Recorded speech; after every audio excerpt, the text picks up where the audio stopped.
Welcome to another edition of WDEE-TV Headline News for this Friday, November 14th, 2014. I'm Michael G. Nastos reporting. Story number one coming from the Ann Arbor News and writer John Counts.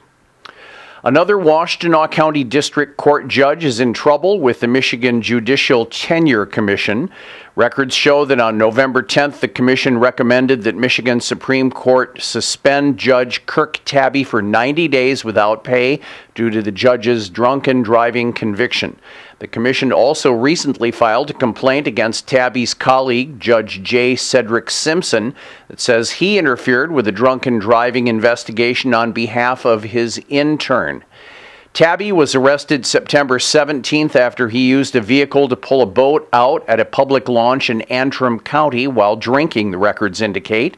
Tabby's blood alcohol content was greater than 0.17, according to these records, which put him in Michigan's super drunk category of impaired driving. Tabby pleaded guilty October 16th to a lesser charge of operating a vehicle under the influence of alcohol in the 86th District Court. Judge Michael Haley sentenced Tabby to pay fines that same day. In a statement through his attorney, Tabby said, "I deeply regret this incident." His attorney, Tom O'Brien, released the statement. Tabby continued, "In life, you think some things cannot happen to you, but they can, and they did. It was totally out of character for me, but I was wrong and accept full responsibility for my conduct." Tabby said, "I have taken steps to make sure that it never happens again. I apologize to my family, co-workers, and members of the public and ask you for forgiveness." The commission commended Tabby for reporting the incident, but concluded the inescapable fact is that he drove a vehicle on a public road while he was intoxicated. Michigan Supreme Court still has to meet to give the suspension its stamp of approval. O'Brien said it was unknown when this would take place. Tabby currently presides at 14A2 District Court in Ypsilanti. He has been with Washtenaw County District Court since 1997. The complaint against Simpson stems from an incident that occurred in the early morning of September 8th of 2013 when an intern working for Simpson was driving drunk and involved in a crash in Pittsfield Township. Simpson allegedly interfered with a police investigation that night and with the prosecution that followed. More on this story coming up. You can see it on our website. Check it out. Lots of stories available on our links, WDEE-TV.com. Coming up next, a story. No cause has been determined yet in a fire that damaged Van Buren School's bus garage. At Morgan Taylor, buy 2 suits, get a 3rd suit free. Morgan Taylor is located at 133 West Michigan Avenue in Ypsilanti. Clothing and accessories for men, women, and children at Morgan Taylor. Open Monday through Saturday, 10 a.m. to 6 p.m. Call 734-221-0296. Ask about layaways and in-store financing. At Morgan Taylor, buy 2 suits, get a 3rd suit free. Welcome back to WDEE-TV Headline News for this day. Coming to you from our studios in Ypsilanti, Michigan. We share Michigan with the world every single day. My name is Michael G. Nastos reporting. This story coming from the Ann Arbor News, and Lindsay Nake is the writer. As of Thursday afternoon, there's no information about the cause of a fire that damaged Van Buren Public Schools' bus garage early Thursday. A fire started just before 4 a.m. November 13th at the bus garage at 300 Davis Street in Belleville. No one was injured, thankfully, and no buses were damaged, but the garage and several maintenance vehicles were heavily damaged. Belleville Fire Department and Michigan State Police Fire Marshal are investigating this fire, said Daniel Besson, the Van Buren Township Fire Chief. The Van Buren and Sumter Township Fire Departments assisted at the scene. Pam Johnson, who is the school district official, said the investigation should take place this afternoon. Van Buren Township schools were closed for the day, but classes are expected to resume today. More on this story on our local news feeds link on our website at WDEE-TV.com. Coming up next, story number 3, a group rallies against Thanksgiving Day shopping at Briarwood Mall. This portion of the news is brought to you by the Wolverine Grill, located at 228 West Michigan Avenue, Ypsilanti, Michigan. Check us out on the internet at thewolverinegrill.com. Welcome back to WDEE-TV Headline News, coming to you from our studios in Ypsilanti, Michigan. We thank our sponsors, Morgan Taylor, buy 2 suits, get a 3rd suit free, and our friends at Visit Ipsy. We invite you to do that. Also, there's a closed captioning option now as you see us on YouTube, so check that out. Our next story coming from the Ann Arbor News and writer Matt Durr. People bundled up and gathered outside of Briarwood Mall Thursday afternoon with 2 weeks until Thanksgiving. These people weren't in line to be the first shoppers through the doors when the mall opens early in the holiday.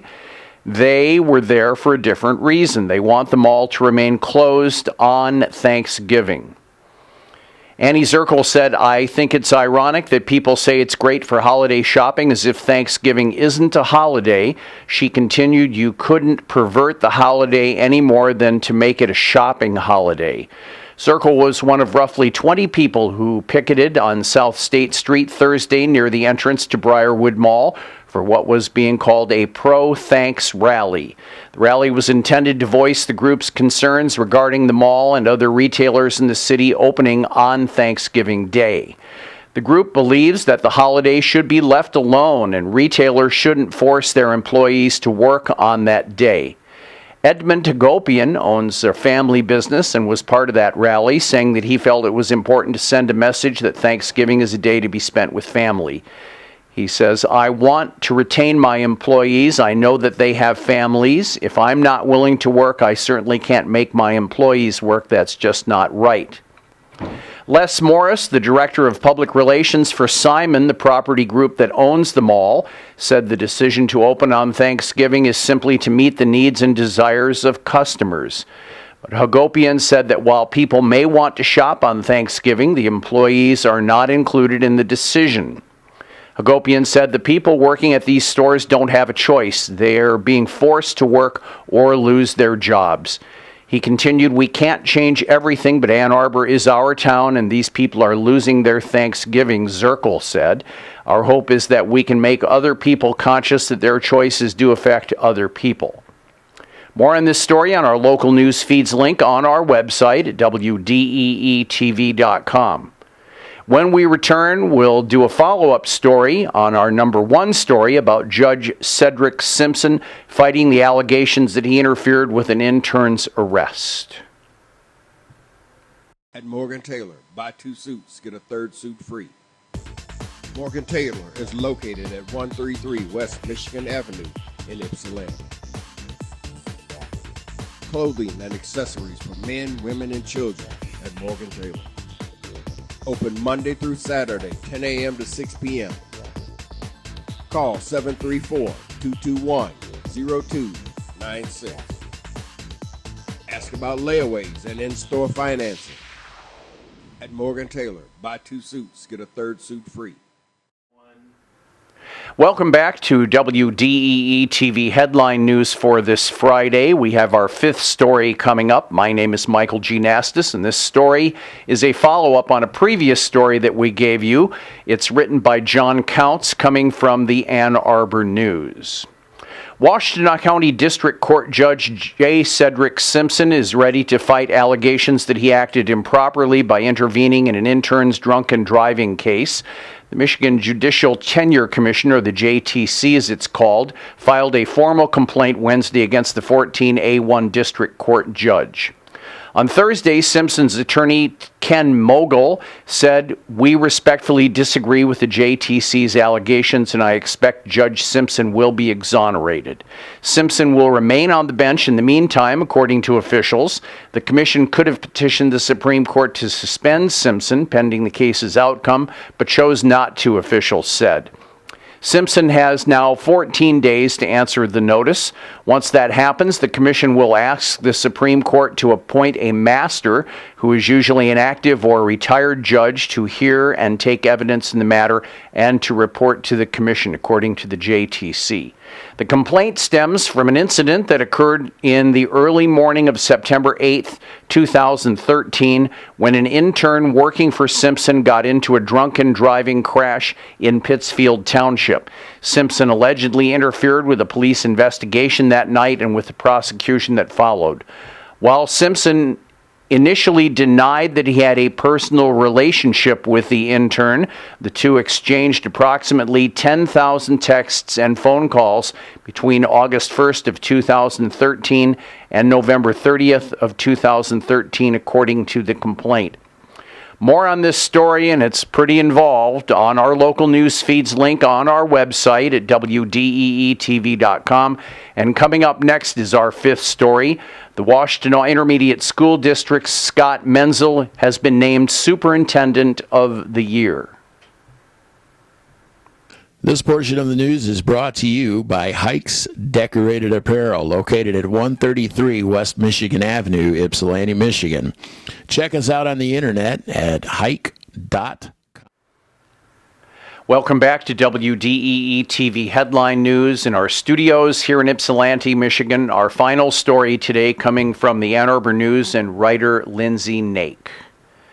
Michigan Association of School Administrators on November 11th named Scott Menzel the 2014 Superintendent of the Year for Region 8, which is comprised of Hillsdale, Jackson, Lenawee, Livingston, Monroe, and Washtenaw counties. Scott Graydon, president of the association's Region 8 and chairperson of the Superintendent of the Year Selection Committee, presented the award to Scott Menzel. He said after careful review of the application, Scott was the obvious selection for his Willow Run Ypsilanti consolidation work and his advocacy on behalf of early childhood education. Scott Menzel has been a superintendent for 13 years, serving at Whitmore Lake Public Schools, the Livingston Educational Service Agency, and Washtenaw ISD. During the 2013-2014 school year, Menzel worked as both the Washtenaw ISD and the Ypsilanti Community Schools superintendent. The consolidation merged the former Ypsilanti Public Schools and Willow Run Community Schools, once rivals, into one district. Under Menzel's leadership, the new district refinanced its debt and launched new academic programs. Menzel said, "It is a special honor to be selected by my peers with this recognition. Serving as dual superintendent last year was the most challenging and most rewarding experience of my professional career as we launched the newly consolidated Ypsilanti Community School District." In June 2013, the YMCA honored Menzel as a champion of change for supporting Y programs for underserved children in Ypsilanti. He was one of 12 people in the nation to earn that honor. Michigan Department of Education in October named him to its new Great Start Advisory Council, which will identify and define policy issues on early childhood education. More on this story can be found in our local news feeds link on our website at WDEE-TV.com. And coming up next, our WDEE-TV Headline Sports and Music Report.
Welcome back to our final segment for this Friday, WDEE-TV Headline News, and we have a sports report for you. Last weekend, one of the USA National Development Hockey Clubs came close but no cigar, while the other puffed one huge stogie. The The U.S. Under-17 squad went to the championship game of their 8-team international tournament in Sarnia, Ontario, Canada, but was edged out by the club from Russia 2-1. In period number 2, the U.S. team scored a goal that was waved off. It would have been the tying goal at 1-1, but accidental contact with the Russian goalkeeper negated the tally. Max Jones from Rochester, named to the all-tournament team, scored the lone U.S. goal in that game. Their overall record in the championship for the U.S. was 5-1. On the other hand, the under-18 team did take home the crown for the Four Nations Cup held in Sweden. They defeated host Sweden 6-4. In this game, both Nicholas Boca from Plymouth and Grant Gabriel from Brighton tallied important assists.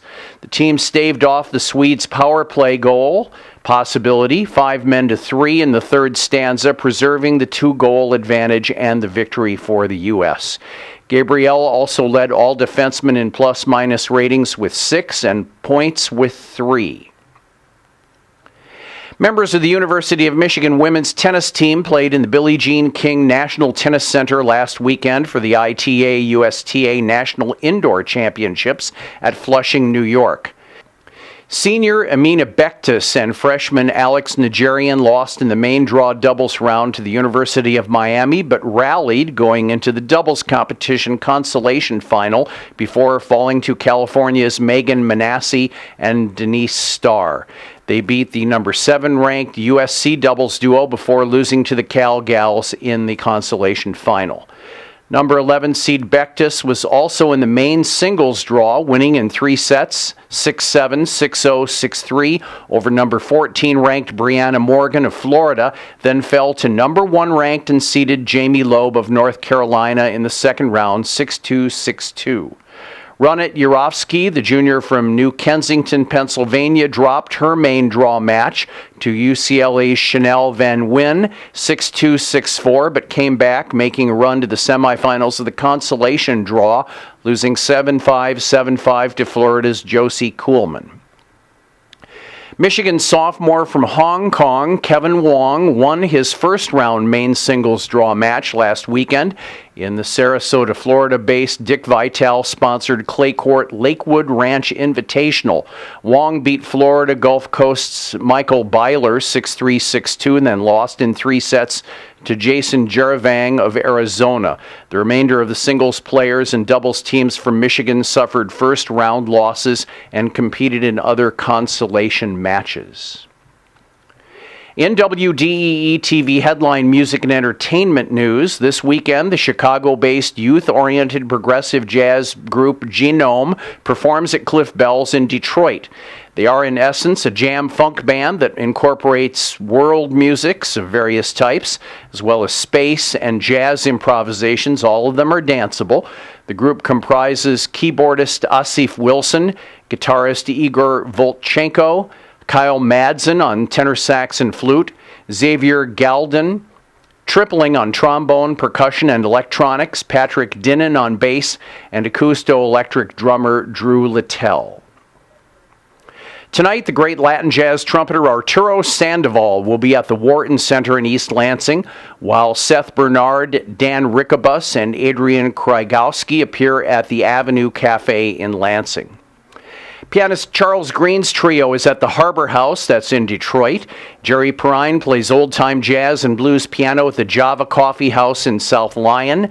Sheila Landis pays tribute to Ella Fitzgerald at the Bloomfield Hills Township Public Library, accompanied by guitarist Rick Madel, saxophonist George Benson, and drummer Pete Sears. Tonight it's the kickoff for the Jazz at the Volt series that commences at the Detroit Marriott in the Detroit Renaissance Center, and it's a Contemporary Art Institute of Detroit improvisers showcase at 5141 Rosa Parks Boulevard. Saturday, it's the 4th annual free HAP Men's Health event at Ford Field in Detroit. Early Saturday afternoon, look for Carrie Price and friends at Shields Pizzeria in Southfield. There will be shows at 11 a.m. and 1 p.m. for Solar Energy, led by bassist Rodney Whitaker and featuring vocalist Raquel Fortin at the Carr Center in Detroit with free admission. Saturday night, the legendary Chicago woodwind master Mwata Bowden plays 20 by 15 at the Russell Industrial Complex. Vocalist Mary Slavin joins pianist Scott Gwinnell and saxophonist flutist Carl Cafagna at Page's in Farmington. It's the Jukebox 30th anniversary reunion featuring Bugs Beto at Sinbad's in downtown Detroit, and Michael May and the Mess-Arounds will play Connor O'Neill's in Ann Arbor. Sunday, the Canadian vocalist Elizabeth Shepard sings at Cliff Bell's, previewing tracks for her new CD, The Signal. We talked about this yesterday. Sunday and Monday, Robert Hurst leads U of M music students in performances at the Stamps Auditorium on the U of M's North Campus. Tuesday, the new Old Town Jazz series continues, featuring the Paul Vornhagen Trio with bassist Dave Sharp and students from the Ann Arbor Music Center. We encourage you to check out and support local artists in their endeavors. And a reminder, post your local events on Facebook, and please do it at least a week in advance. You will receive coverage from us. And that is WDEE-TV headline news for this Friday, November 14th, 2014. My name is Michael G. Nastos. We thank you once again for watching and listening. Tune in regularly for our news broadcasts. And don't forget, we're on Facebook and Twitter and Streama. And we are in closed captioning as well when you look at us on YouTube. Thanks for watching once again. See you next week.